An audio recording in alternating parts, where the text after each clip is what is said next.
Good to see you again. And you, mate, as always. It's been a little while, mate. It has, yeah. We're, what month are we in now? Ooh, April, Yeah. coming up to May. Yeah. 12 months of COVID. Yeah. Last time we spoke, it Yeah. was more or less the beginning, I think. Yeah, I think so. Yeah, we were a little way in, weren't we? Yeah. So, you know, business is business, and we're looking at the life cycle of buildings and things, and you're in the design world. Yeah. What's changed? What's happening? Well, look, I mean, I have to say, over the time, you know, fit out work, which is, you know, a large section of our business, has been pretty good. That's good. The churn has been good. I think it's obviously a lot of that's been adapting to COVID and the current situation. I'd say many.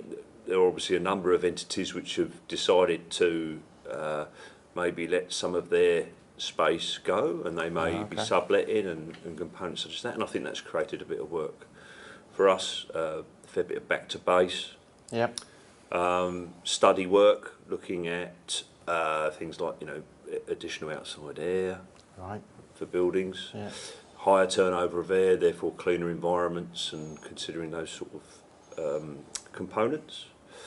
I was listening to the news this morning about that in the hotels, and the positive pressures and negative pressures in the spaces, and how it, you know, everything gets drawn out, so that even the environment around commercial are thinking about these things now, are they? Yeah, well, absolutely. I mean, obviously, a higher turnover of air and replacement of air is a good thing.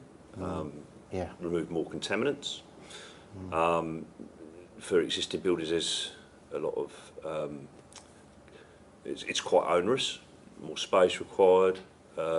Opportunities for inlets for bringing in more outside air, power associated with that, cooling, heating, you know, fan power. All of those sort of components have to be considered. I don't necessarily see a lot of these projects taking off quite yet. Right. Okay. And obviously we can see the city's getting busier. Yeah. So people are starting to return to work. Yeah. So I think we'll start to see the results of COVID, the impact of COVID and flexible working that has become apparent because of it. I mean, I don't know about you, the biggest shock to me, and I don't know why it should be necessarily a shock, is how well the infrastructure stood up to many people working from home. Right, yeah. And how successful that was. Yeah, I mean, the bandwidth, I think, has been a problem for the NBN a bit, but generally it's okay, you know, I mean. I'm not losing any work time, if I'm honest. But, no. And it's a little bit more productive, maybe. Yeah, you've got that extra time at the front and the back of the week. Exactly that. Just from the fact that you're not travelling all the time. And exactly that. Yeah. So yeah, I think it's a different world we're going into, isn't it?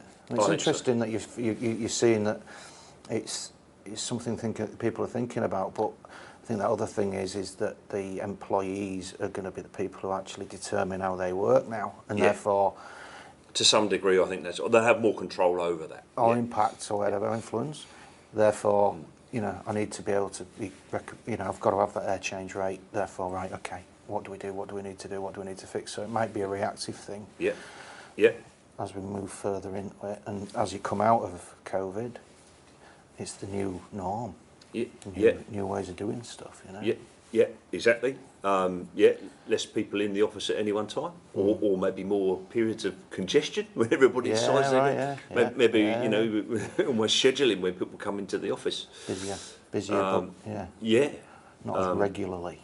Correct. Yeah. Look, the realities are in business, you're always going to have your younger generation coming through, you know, gaining experience. Needing mentoring, guidance, and I think that's something that is very difficult to achieve.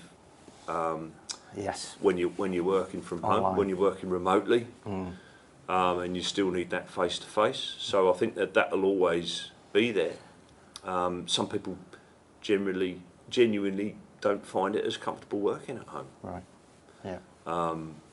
Office culture is a big feature. We're seeing that in our office, that we're becoming more and more disconnected socially.